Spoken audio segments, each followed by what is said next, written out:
Bonsoir monsieur. Oui, bonsoir, tu vas bien? Oui, je vais très bien. Haray me yiyon do hande do mobi do on bouille on comédien be bouille mi do ande non kadi ko comédien be avant tout d'abord j'aimerais que yon andinti men inde mon den taw. Déjà on be landarde be yiya tun ko hunduko ko be anditirta ko beauté plus donc haray mi hiwri ke kala on do landarde. Donc c'est ça. Merci. Monsieur Beauté Plus. Oui. Hande me yiyon do mobodir do hande. Men fala ande réellement ko wonno mobindiro hande no liwdi do. Kono ngaddi men do ko hollugol mettuberde am. Oui. Parce que hida andi Ouais. sulmeru ndu jandi ndu fandi ko sulmendu noddirte. Oui. Wo ko wawɗa a meɗɗaɓɓitata goɗɗo kono goɗɗo ɗaɓɓitatama piiron ko fenande wonon mo suudu mum pii ɗum ko dille yawmi yata landa o projet ko joɗɗini men ɗo ko fii wo sauvons le cinéma guinéen. On dirait que le cinéma est en deuil en fait. Je vais dire comme ça. Oui. Menen acteur ɓeɓe meɗen illi men joui pese 10 ans hay ko men ñama men ala wo ko sauvons le cinéma guinéen. Pourquoi pas sauvons les acteurs guinéens? Oui. Donc, c'est à dire que si ils sauvent le cinéma guinéen, c'est d'appeler tous les acteurs de la Guinée. Mais attendez, il y a des mojobu wujaibe, des mojobu wuru et manjang, des mojobu torotobe, des mojobu be jokka ko moƴƴi ɓe ara ɓe tunina inde acteur o fof inde la Guinée fof jawwalo tallo me ronka réagi suɓe. En fait moi Beauté Plus la woni sera en fait fof no waɗi l'encontre c'est parce que haysko baabe ngam mi wolnayɓe gonga ala ko ɓuri gonga sa woli noon gonga la Guinée koye ɓe inne ko a fenowo ko a naafi guijo ɓe waɗama seeɗa awa je suis contre le comment dire, sauvons le cinéma guinéen, je suis contre.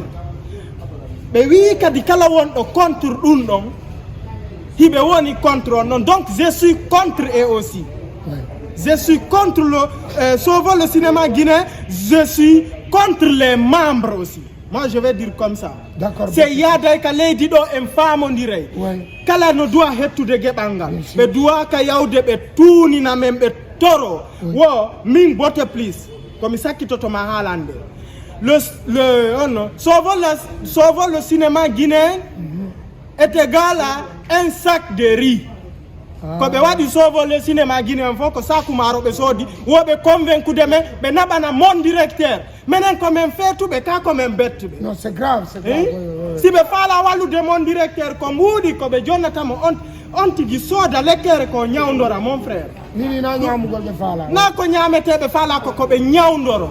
Goɗɗo no nawni o fetta hay ko ñama hay ñamete ala feƴƴude normal annabana on saku maaro na hollitagol noon ko fenande ɓe jokki ko min Beauté wowli. D'accord. Ko fenande ɓe jokki ko torotoɓe ko manjamɓe ko mi wowli. Ok, monsieur Beauté Plus, je vois que vous êtes énervé. Oui. Mais j'aimerais savoir d'abord, yimɓe ɓe no wiide wo onon tournoɓe pese ɓen fonini ni kon torotoɓe sabu on action ɗon hara konnu marɗon ko toroɗon famɓe mo daara ɗon ɓe fi on propos ɗon wo komin torotoɓe. way sabu ɗum ɗon. Ok, alhamdoulillahi rabbil alamin. ko sabu ɗum ɗon noon goye ɓe wolani. Oui mi andi ko sabu ɗum ɗon ko torare me woni andi journaliste jo ko manjang comédien jo ko manjang joueur ballon ko manjang andi fiyonu ko si a joué ballon si ñama ko si a yehi ka radio a wowli si ñama ko si a yimi si ñama minen kadi ko si men haali men ñama kamɓe noon ɓe ala haalde ɓe ñama ɓe yawi woni ɓe toro imagine an hiɗa mari auto hiɗa mari piiji ɗin fop tawata ko min seppo o yata inna fi Allah walla mi heɓa 500 000 poro ɗum ça c'est honte pour eux hey ko ƴewgol haka kammu cippo jasa ngay ka wona nder ton moi je suis contre. D'accord.